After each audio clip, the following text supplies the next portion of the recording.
ಮಾತೇರು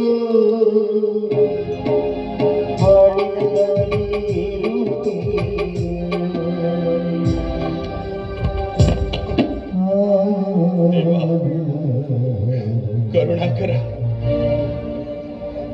ನಿನ್ನದೊಂದು ಕೃಪಾಶೀರ್ವಾದ ಇದ್ರೆ ಮನುಷ್ಯ ಈ ಜೀವನದಲ್ಲಿ ಏನನ್ನು ಬೇಕಾದ್ರೂ ಪಡೆಯಬಹುದು. ಹಣ, ಆಸ್ತಿ, ಬಂಗಾರ ಪಡೆಯಬಹುದು, ಪಂಚಾಮೃತವನ್ನೇ ಪಡೆಯಬಹುದು. ಆದ್ರೆ ತಂಗಿಯನ್ನು ಪವಿತ್ರ ಜೀವಿಯನ್ನು ಪಡೆಯಬೇಕಾದ್ರೆ ಪೂರ್ವ ಜನ್ಮದ ಪುಣ್ಯವೇ ಬೇಕು. ಆ ಪುಣ್ಯ ಫಲವಾಗಿ ನಾ ಪಡೆದು ಬಂದ ತಂಗಿಗೆ ಹಗಲು ರಾತ್ರಿ ಕಷ್ಟಪಟ್ಟು ವರವನ್ನು ಹುಡುಕಿದರು. ಯಾರೊಬ್ಬ ವರಮಹಾಶಯ ಮುಂದೆ ಬರಲಿಲ್ಲ ಅವಳ ಕೈ ಹಿಡಿಯ. ಈ ವರದಕ್ಷಿಣೆ ಎಂಬ ಒರಟು ಶಬ್ದ ನನ್ನ ತಂಗಿಯ ಜೀವನವನ್ನೇ ಹಿಡಿದು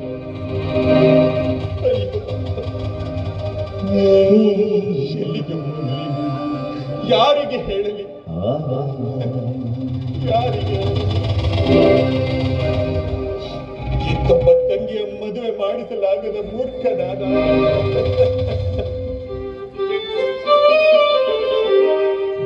ಮನುಜ ಈ ಲೋಕವೇ ಒಂದು ಸಂಸ್ಥೆ.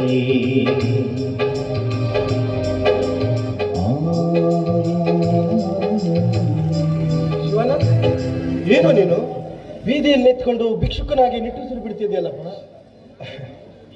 ಏನು ಇಲ್ಲ ಸೋಮು. ಏನೂ ಇಲ್ವಾ? ಏನೂ ಇಲ್ಲ ಅಂದ್ರು ನಿನ್ನ ಮುಖ ನೋಡಿದ್ರೆ ಅದ್ಯಾವುದೋ ಭಯಂಕರ ತಾಪದಿಂದ ತಲ್ಲಣಿಸುತ್ತಿರುವುದನ್ನ ಸ್ಪಷ್ಟಪಡಿಸಿದೆ. ಏನೂ ಇಲ್ಲ ಕಣ, ಮನುಷ್ಯನಿಗಿರುವ ಸಹಜ ಚಿಂತನೆಗಳು ನನ್ನಲ್ಲಿ ತುಂಬಿದೆ ಅಪ್ಪ. ಎಲ್ಲರಿಗಿರುವ ಸರ್ವಸಾಮಾನ್ಯ ಚಿಂತೆ ನಿನ್ನಲ್ಲಿದ್ರೆ ನೀನಿಷ್ಟು ಕಾಂತಿಹೀನಾಗ್ತಿರ್ಲಿಲ್ಲ.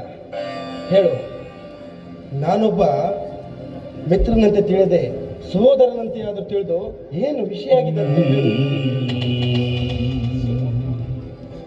ನಾವಿಬ್ಬರು ಒಂದೇ ತಾಯಿಯ ಹೊಟ್ಟೆಯಲ್ಲಿ ಹುಟ್ಟಿದ್ದರೂ ಕೂಡ ಚಿಕ್ಕಂದಿನಿಂದಲೂ ಕೂಡಿ ಬೆಳೆದು ದೊಡ್ಡವರಾದ್ರು. ನೀನು ಶ್ರೀಮಂತಿಕೆ ಸುಕುಮಾರನಾದರೆ ನಾನು ದರಿದ್ರ ದೇವತೆಯ ದಾಸನಾದ.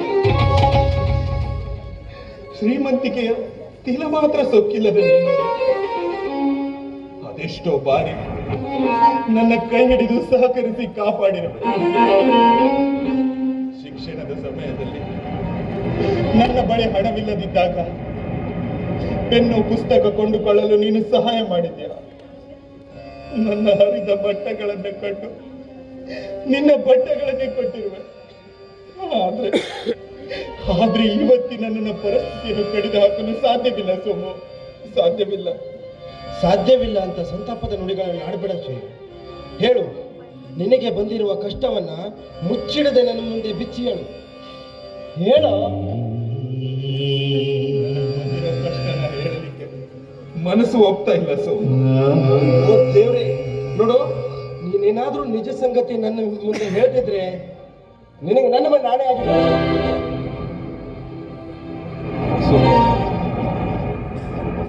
ಪ್ರತಿಯೊಬ್ಬ ಮಾನವನಿಗೆ ತಂಗಿ ಅನ್ನೋದು ಅವನ ಜೀವನದಲ್ಲಿ ಒಂದು ಅಮೂಲ್ಯವಾದ ಕಾಣಿಕೆ ಅಲ್ಲವೇ? ಹೌದು ಶಿವ, ಆ ತಂಗಿ ಎಂಬ ಭಾಗ್ಯನ ನೀನು ಪಡ್ಕೊಂಡು ಬಂದಿದ್ದೀಯ, ನಾನು ಪಡ್ಕೊಂಡು ಬಂದಿಲ್ವಲ್ಲ. ಪಡೆದುಕೊಂಡು ಬಂದ ತಂಗಿಗೆ ಪರಮಾನಂದವನ್ನುಂಟು ಮಾಡೋದು ಪ್ರತಿಯೊಬ್ಬ ಅಣ್ಣನ ಕರ್ತವ್ಯ ಅಲ್ಲವೇ? ಅಲ್ವಾ, ನಿನ್ನ ತಂಗಿಗೆ ನೀನು ಏನು ಕಡಿಮೆ ಮಾಡಿದೆ ಅಂತ ಈ ರೀತಿ ಮಾತನಾಡ್ತಿರುವೆ? ಕಡಿಮೆ ಮಾಡದಿದ್ದರೂ ಚಿಕ್ಕಂದಿನಿಂದಲೂ ಇಲ್ಲಿಯ ತನಕ ಪ್ರೀತಿಯಿಂದ ಸಾಕಿ ಸಲಹಿ ದೊಡ್ಡವಳನ್ನಾಗಿ ಮಾಡಿದೆ. ಆದರೆ ಅವಳನ್ನು ಮದುವೆ ಮಾಡಿಸಲು ನನ್ನ ಹತ್ರ ಆಗ್ತಾ ಇಲ್ಲ ಕಣ. ಈ ಬಡತನದ ಭಯಂಕರ ಶಾಪ ನಮ್ಮ ಜೀವನವನ್ನೇ ಹಿಂಡಿ ಬಿಟ್ಟಿದೆ. ಕನ್ಯಾ ಪರೀಕ್ಷೆಗಾಗಿ ಬಂದವರು ಲಕ್ಷಗಟ್ಟಲೆ ವರದಕ್ಷಿಣೆಯನ್ನು ಕೇಳಿ ಕೈಲಾಗದ ನಮ್ಮನ್ನ ಕಂಡಂತೆ ಮಾತನಾಡಿ ನನ್ನ ಜೀವನವನ್ನೇ ಹಿಂಡಿ ಬಿಟ್ಟಿದ್ದಾರೆ ಸೋಮ. ನನ್ನಿಂದ ನಿಮಗೆ ತ್ರಾಸವೇ ಬೇಡವೆಂದು ನನ್ನ ತಂಗಿ ಆತ್ಮಹತ್ಯೆಗೆ ಕೂಡ ಅದಕ್ಕೆ ಅದಕ್ಕೆ ಮನೆ ಬಿಟ್ಟು ನನ್ನ ತಂಗಿಗೆ ವರಶೋಧವಾಗುವವರೆಗೂ ಮನೆಗೆ ಮತ್ತೆ ಹೋಗಲ್ಲ ಅಂತ ಆಣೆ ಮಾಡಿ ಬಂದಿದ್ದೆ. ಅಯ್ಯೋ ದೇವ್ರೆ, ಇಷ್ಟು ದಿನ ಈ ವಿಷಯ ನನ್ನ ಹತ್ರ ಯಾಕೋ ಹೇಳಿಲ್ಲ? ಹೇಗೂ ಹೇಳಿ, ನಿಮ್ಮ ತಂದೆಯವರು ತೀರಿಕೊಂಡು ಇನ್ನೂ 1 ತಿಂಗಳಾಗಿದೆ. ಅಷ್ಟರಲ್ಲೇ ನನ್ನ ಈ ವ್ಯಥೆನ ನಿನ್ನ ಹತ್ರ ಹೇಳ್ಕೊಂಡು ನಿನಗೆ ಯಾಕೋ ಸುಮ್ಮನೆ ತೊಂದರೆ ಅಂತ. ಸತ್ತ ನನ್ನ ತಂದೆ ಆತ್ಮಕ್ಕೆ ಶಾಂತಿ ಸಿಗ್ಬೇಕಂದ್ರೆ ನಿಮ್ಮಂತವರಿಗೆ ಸಹಾಯ ಮಾಡೋದೇ ನನ್ನ ಜೀವನದ ಗುರಿ. ಹಣದ ರಾಶಿಯಲ್ಲಿ ಹೊರನಾಡಿ ಹಣ್ಣದ ಮನೆ ಕಟ್ಟಿದ್ರು ಒಂದು ಹಣ್ಣನ್ನ ಹೆಂಡತಿಯನ್ನಾಗಿ ಮಾಡಿಕೊಳ್ಳಲು ಅಪಾರ ಹಣವನ್ನ ವರದಕ್ಷಿಣೆ ರೂಪದಲ್ಲಿ ಕೇಳುತ್ತಿರುವ ಆಶುಬುರುಕ ಮನೆತನ ಎಂದು ಮುಂದಾಗಲಾರದು ಶಿವು.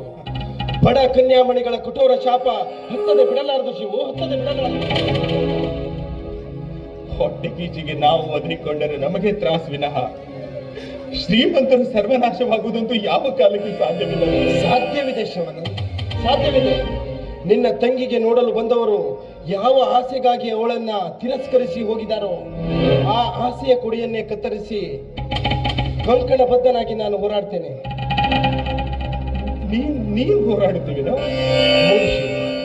ನಿನ್ನಿಂದ ಒಂದು ದುಡ್ಡು ಕೂಡ ಬಯಸದೆ ನಿನ್ನ ತಂಗಿಯ ಕುತ್ತಿಗೆಗೆ ಮಾಂಗಲ್ಯವನ್ನ ಕಟ್ಟಿ ನನ್ನ ಮಡದಿನ್ನಾಗಿ ಮಾಡ್ಕೊಳ್ತೇನೆ. ಆಡ್ತಾ ಇರೋ ಮಾತು ಅಪಹಾಸ್ಯರು. ಹೇ, ಅಪಹಾಸ್ಯ ಆಡಲು ನನ್ನ ನೀನು ನೀಚ ವರ್ಗದ ಪಿಸಾಚಿ ಅಂದ್ಕೊಂಡಿದ್ದೀಯ? ಶಿವು, ಕೈ ಕೊಡು. ನಿನಗೆ ವಚನ ಇಟ್ಟು ಹೇಳ್ತೇನೆ, ನಿನ್ನ ತಂಗಿಗೆ ಮಾಂಗಲ್ಯವನ್ನ ಕಟ್ಟಿ ನನ್ನ ಮಡದಿಯನ್ನಾಗಿ ಮಾಡಿಕೊಂಡು ದೇವತೆಯಂತೆ ಕಾಣ್ತೇನೆ. ನೋಡು,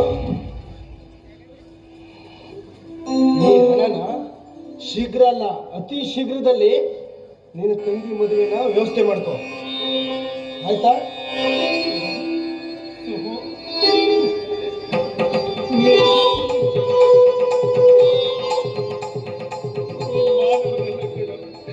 ನೀನು ದೇವ ಮಾನವ, ದೇವ ಮಾನವ. ಸುಮ್ಮನೆ ಆ ದೇವರಿಗೆ ಕೈ ಮುಗಿಯುತ್ತಿದ್ದ ಅದೇ ನಮ್ಮಂತ ಬಡವರಿಗೆ ಸದ್ಗತಿ ಕಣ್ಣು. ನೋಡು, ನೀನು ಈಗಲೇ ಮನೆಗೆ ಹೋಗು. ನಾನು ಹೋಗ್ಕೊಂಡು ನನ್ನ ತಾಯಿ ಹಾಗೂ ಮಾವನಿಗೆ ವಿಷಯ ತಿಳಿಸ್ತೇನೆ, ಆಯ್ತಾ? ನೋಡು, ಅತಿಯಾದ ಸಂತೋಷ ಅನಾಹುತಕ್ಕೆ ಕಾರಣವಾಗಬಾರ್ದು. ನೀನು ಈಗಲೇ ಮನೆಗೆ ಹೋಗಿ